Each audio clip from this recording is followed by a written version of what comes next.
बांग्लादेश के साथ ट्रंप चचा ने जो डील की है वो डील बांग्लादेश के साथ कर रहे थे और नुकसान भारत को पहुंचा रहे थे।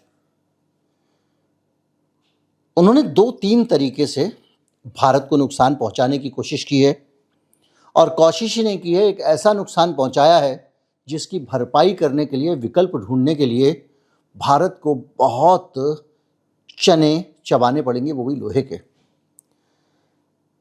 पता नहीं, एक तरफ तो एप्स्टीन फाइल में बहुत सारे लोगों को डोनाल्ड ट्रंप लाभ दे रहे हैं, उनके नाम निकाल रहे हैं। एक बयान आया है, 6 नेताओं के नाम निकाले गए हैं, जिसमें एक ऐसा व्यक्ति है जो किसी दूसरे देश में बहुत ऊंचे पद पर है। तो ब्रिटेन के राजकुमार का नाम नहीं निकाला गया, वो अलग चीज़ है। लेकिन कुल मिला के बांग्लादेश की डील में एक तरफ तो लोगों को बहुत सारे इस तरह के लाभ दे रहे हैं, he is personal friend of mind, Modi ji के लिए बोल रहे हैं, पर डील जो कर रहे हैं उसमें पूरा का पूरी कोशिश है कि हिंदुस्तान को नुकसान पहुंचाया जाए। मुझे और आपको, सरकार वालों को पता नहीं वो नुकसान पहुंचाना चाहते हैं या नहीं। आज हम बांग्लादेश की डील में बहुत सारी ऐसी चीज़ें हुई हैं जो सीधे सीधे भारत को तगड़ा नुकसान पहुंचाएंगी, उन पे बात करेंगे। मैं हूं गिरिजेश वशिष्ठ और आप देख रहे हैं NockingNews.com का यूट्यूब चैनल।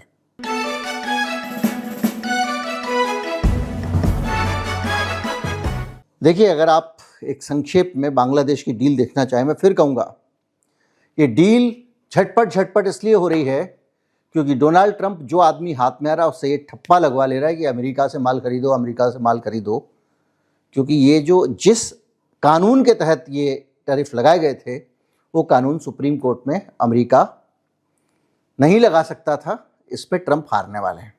तो वो जिस कानून से लग सकते हैं अब उस कानून के तहत डील कर ले रहा है। यानी गैरकानूनी तरीके से तुमने मुझे लूटा और अब तुमको पुलिस पकड़ने वाली है तो तुमने मुझसे साइन करा लिया। और ये सब लोग जो दबे हुए हैं अमेरिका से, ट्रंप से, ये सक पकाए हुए से साइन कर रहे हैं। बांग्लादेश वाला यूनुस भी ऐसा ही है। क्या है समझिए, जो डील हुई है उसमें रेडीमेड गारमेंट्स पे टैरिफ 1% घटा दिया गया, 19% हुआ है। लेकिन उसमें ये एक पहलू है, ये पहलू ज़्यादा डिस्कस हो रहा है इसलिए आपको पता चल गया होगा। तो 1% घटा लिया गया है, यानी 19%। यानी बांग्लादेश से जो भी गारमेंट्स अमेरिका जाएंगे उस पर 19% टैरिफ लगेगा। हमारे को 18% टैरिफ देना पड़ रहा है। तो हम कहेंगे देखा, अब हमारे गारमेंट 1% सस्ते पड़ेंगे अमेरिका में। पर जरा ठहरिए, उस 1% के साथ में उसने 0% का भी एक प्रावधान रखा। यानी बांग्लादेश के जो गारमेंट हैं वो बगैर ड्यूटी के, शून्य ड्यूटी के साथ भी जा सकते हैं। कैसे जा सकते हैं? ऐसे जा सकते हैं कि अगर वो अमेरिका से सूत मंगाए, अमेरिका से कपास मंगाए और उस कपास और सूत से अगर गारमेंट बना रहा है तो 0 ड्यूटी लगेगी। या फिर कोई ऐसा सूत जो हाथ से बनाया गया है, हथकरघा, खादी टाइप का, उस पर भी 0 ड्यूटी लगेगी। तो बांग्लादेश को क्या फर्क पड़ता है कहीं और से सूत खरीदे या अमेरिका से सूत खरीदे? उसने वादा कर दिया है मोटा मोटा इंपोर्ट करने का, तो वो अब सूत खरीद लेगा। यार्न, स्पिन, तमाम लोग उसके लिए शब्द इस्तेमाल करते हैं। सूत समझ लीजिए, धागा जिससे कपड़ा बनता है। अभी वो किससे सूत खरीदता है? अभी वो भारत से खरीदता है। बांग्लादेश अपनी जरूरत का 20% कपास वो भारत से खरीदता है। उसका पूरा गारमेंट की फैक्ट्रियां, गारमेंट का कारोबार अपने पड़ोस में भारत से खरीदे हुए कपास से चलता है। 20% कपास और 90% सूत। यानी भारत में जो कपास से सूत बनाया जाता है वो सूत बांग्लादेश करीब करीब सारा का सारा भारत से खरीदता है। अब डोनाल्ड ट्रंप ने ये जो छूट दी है, इसके बाद क्या होगा? 19% टैरिफ दे के बांग्लादेश का फैक्ट्री वाला बांग्लादेश भारत का सूत लगा के बाल भेजेगा, या फिर अमेरिका का सूत मंगा लेगा और उससे बना के भेज देगा और 19% बचाएगा। एकदम साफ है कि वो भारतीय सूत नहीं खरीदेंगे। यानी भारत को एक बड़ा नुकसान होने वाला है, और ये नुकसान छोटा मोटा नुकसान नहीं है, ये नुकसान बड़ा नुकसान है। और कितना बड़ा है इसको समझते हैं। जो 2023-24 के आंकड़े, सबसे ताज़ा आंकड़े यही हैं, उसके मुताबिक बांग्लादेश ने भारत से $654 मिलियन का, यानी करीब 5,700 करोड़ रुपए का कच्चा कपास खरीदा, जो उनकी आवश्यकता का 19.4% था। मैंने 20% आपको बताया। और लगभग जो है वो उसने हमसे यार्न मिला लें, अगर सूत को मिला लें, तो $3.52 बिलियन, यानी करीब 29,400 करोड़ रुपए का हमसे सामान खरीदा। भारत से 90% सूत और वो करीब 20%, 19.4% कपास खरीद रहा है। यानी ये दोनों का काम जो हमारे यहाँ होता था वो ठप पड़ गया एक तरह से, क्योंकि हमारा सबसे ज़्यादा सप्लाई वहीं होती थी, और इसलिए होती थी कि पूरी दुनिया में गारमेंट सप्लाई करने वाले दुनिया के 2-4 इंपॉर्टेंट देश हैं, उनमें से एक वो है, एक वियतनाम है। यानी काफ़ी हद तक, और बांग्लादेश की पूरी अर्थव्यवस्था रेडीमेड गारमेंट पे ही निर्भर है, और उसके जीडीपी का 10% और 40 से 45 लाख लोगों के रोजगार को सुनिश्चित करता है ये गारमेंट का काम। तो गारमेंट अब बनेंगे, लेकिन भारत के सूत से नहीं बनेंगे और भारत के कपास से नहीं बनेंगे। इससे अगर हम आगे जाएं, बाकी चीज़ों को समझें, इससे बांग्लादेश को फ़ायदा ये होगा कि सस्ता कपास अमेरिका से मिल जाएगा। अमेरिका को फ़ायदा ये होगा, उसने भारत का ग्राहक काट लिया। लेकिन मामला सिर्फ सूत का नहीं है, कई दूसरे सेक्टर में भी बांग्लादेश ने जो कमिटमेंट किए हैं वो भारत पे भारी पड़ने वाले हैं, बड़ा नुकसान होने वाला है। बांग्लादेश ने जो वादा किया है उसमें वो करीब $3.5 अरब के कृषि उत्पाद खरीदेगा। अब हमारे यहाँ के लोग मोदी जी का जो डील है उसको सही ठहराने के लिए हमारा मीडिया कह रहा है बांग्लादेश ने पांव पे कुल्हाड़ी मार ली, बांग्लादेश तो बिक गया, कृषि पे समझौता कर लिया। अरे भैया, हमारे यहाँ की कृषि बांग्लादेश की कृषि की परिस्थितियों में जमीन आसमान का अंतर है। वो अभी भी दूसरे देशों से अनाज मंगाते हैं, भारत से चावल मंगा के खाता है बांग्लादेश। तो उसको अगर मान लीजिए वो कृषि उत्पाद अमेरिका से खरीद लेगा, वही चावल वो अमेरिका से खरीद लेगा, नुकसान किसका हुआ? नुकसान हुआ भारत के चावल का। लेकिन लोग इस बात को कहने के बजाय, मीडिया कह रहा है कि उसने अपने किसानों के पैर पे, अरे उसका किसान पहले भी नहीं उगा पा रहा था, उसको बाहर से खरीदना पड़ रहा था।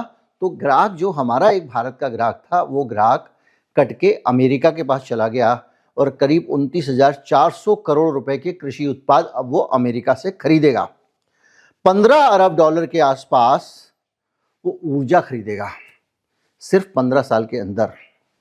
$15 अरब की ऊर्जा खरीदने का मतलब ये है कि वो ये जो अडानी की बिजली जाती थी, हम एलएनजी की पाइपलाइन वहाँ डालने की उनके साथ में समझौता किया हुआ था, हम उनको तेल पहुँचाने वाले थे, यानी बहुत सारे एसोसिएशन हमारे बांग्लादेश के साथ में थे, वो एसोसिएशन ख़त्म हो जाएंगे और वो सब कुछ अमेरिका से लेने लगेगा। और इसका सीधा मतलब ये है कि बांग्लादेश भारत के प्रभाव से निकल के अमेरिका के प्रभाव में जा रहा है काफ़ी हद तक, और चीन के प्रभाव में पहले से ही है।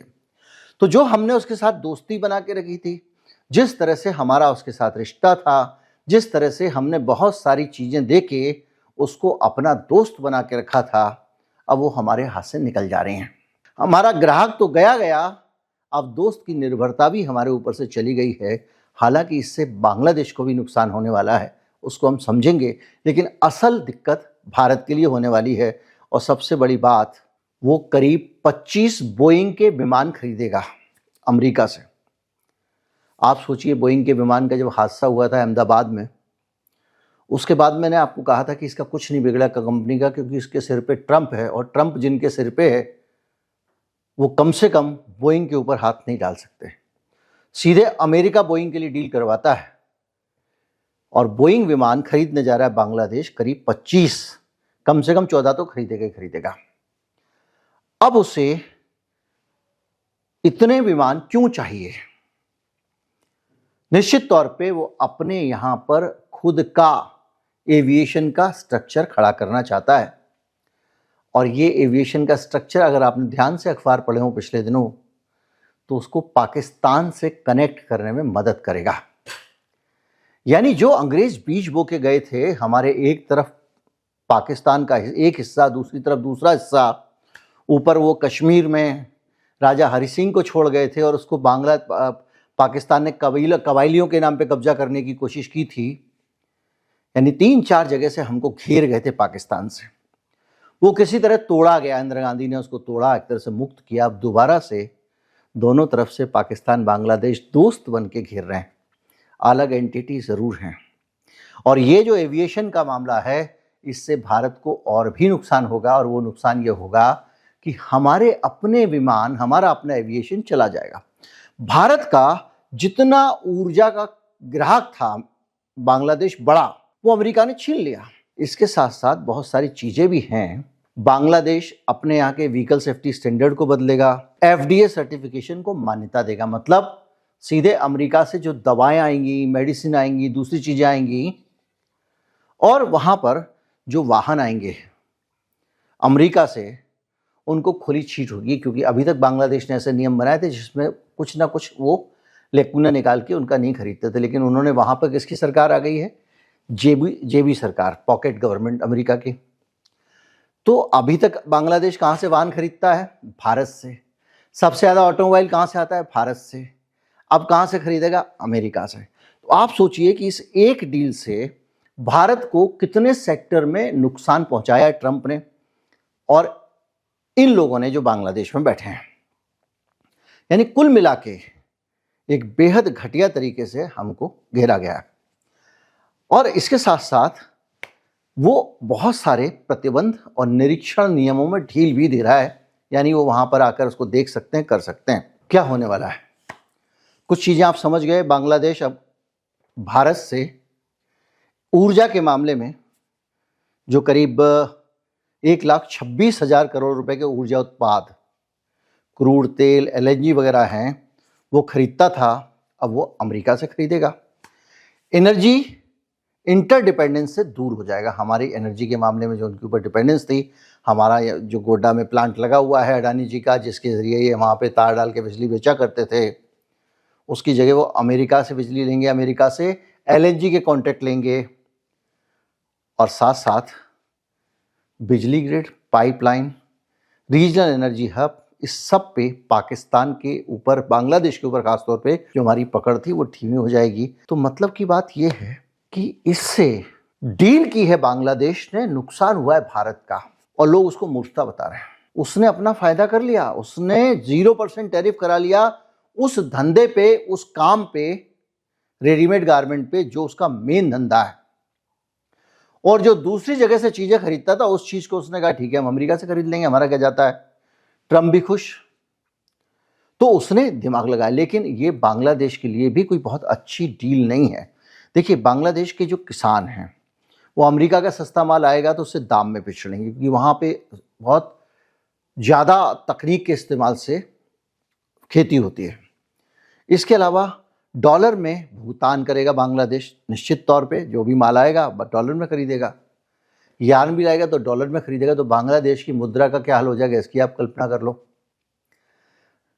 तो ये एक बड़ा नुकसान बांग्लादेश को होने वाला है, क्योंकि सारी परचेज वो अमेरिका से डॉलर में करेगा। इसके साथ साथ जो क्वालिटी स्टैंडर्ड की बात उसने कर दी है कि ये होगा, FDA के मानक होंगे, तो बांग्लादेश का किसान उस स्टैंडर्ड का सामान उगा ही नहीं पाएगा। तो जो भी थोड़ी बहुत खेती है उसकी, उस पर भी अमेरिका कब्जा कर लेगा। और सबसे बड़ा नुकसान, भारत से जो फूड सिक्योरिटी मिलती है उसको बगल में रखा हुआ है। ऐसे समझिए पड़ोस की दुकान है, आटा खत्म हो गया, नीचे उतर के जाओ ले आओ। अब आपने कह दिया कि नहीं, आटा आप नहीं खरीद सकते, हम तो वहीं से खरीदेंगे। तो आप जाओ, ये गाड़ी उठा के खारी बावली से लेके आओ, यही रास्ता है। और संकट में जो तुरंत सामान मिल जाता था वो नहीं मिलेगा। सप्लाई चेन बहुत लंबी है। अमेरिका से जब सामान आएगा तो ऐसा तो है नहीं एक सामान आ जाए, ख़त्म कर ले, दूसरा मंगाएं। लगातार सामान वहाँ से चलता रहेगा, आता रहेगा, चलता रहेगा, आता रहेगा। तो जो सामान यहाँ से लंबा रहेगा रास्ते में, अमेरिका से यहाँ के बीच में, उस सामान की भी तो एक कॉस्ट है। वो सप्लाई चेन जिसकी कॉस्ट बांग्लादेश उठाएगा। कुल मिला के उसने एक गलती जो की है वो वही है जो इजिप्ट ने की है, पाकिस्तान ने की है, श्रीलंका ने की है, और बाद में सब पछताए हैं। और कुल मिला के उसने अपने लिए कुछ हासिल नहीं किया, लेकिन भारत को उसने अपने लिए हासिल किया तो ये किया कि उसके गारमेंट बिक जाएंगे, उसको गारमेंट जीरो टैरिफ पे जाएंगे अमेरिका में, तो भारत और वियतनाम को पीट देगा उसमें गारमेंट के मामले में।